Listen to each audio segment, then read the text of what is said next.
মই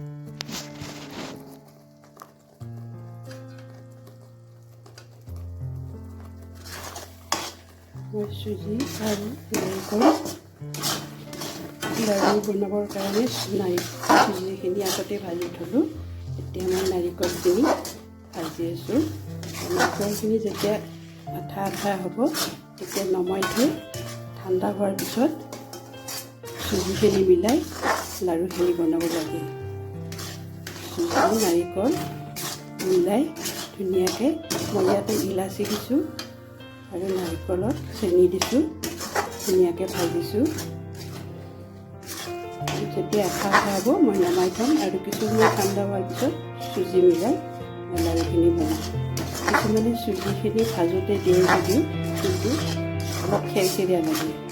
চুজিখিনি আগতীয়াকৈ ভাজি থ'ব লাগে, তাৰপিছত নাৰিকলখিনি ভাজিব লাগে।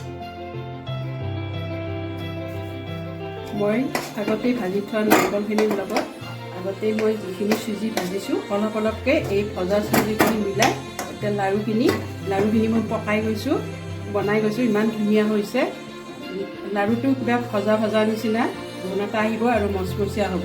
যদি আগতে চুজিখিনি মিলাওঁ তেতিয়াহ'লে ভাল নহয়। গতিকে মই অলপ অলপকৈ এনেকৈ নাৰিকলখিনি আনি এনেকৈ অলপ অলপকৈ চুজি মিলাই মই লাড়ুকেইটা বনাই গৈছোঁ আৰু খাবলৈও সোৱাদ হ'ব। তেতিয়া আপোনালোকেও বনাই চাব এনেকৈ, তেতিয়া বহুত ভাল হ'ব। ধন্যবাদ।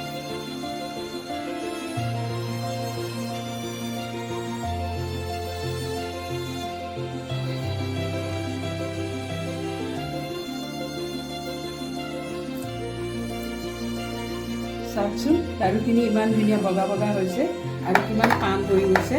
নিমিষতে টান হৈ গৈছে, বেছি সময় নালাগে। ধুনীয়া বগা হৈছে আৰু ধুনীয়া টান হৈছে, নিমিষতে টান টান হৈ অলপ চুজি ভাজি মিলাইছোঁ নাৰিকলৰ সৈতে, ধুনীয়া বগা হৈছে।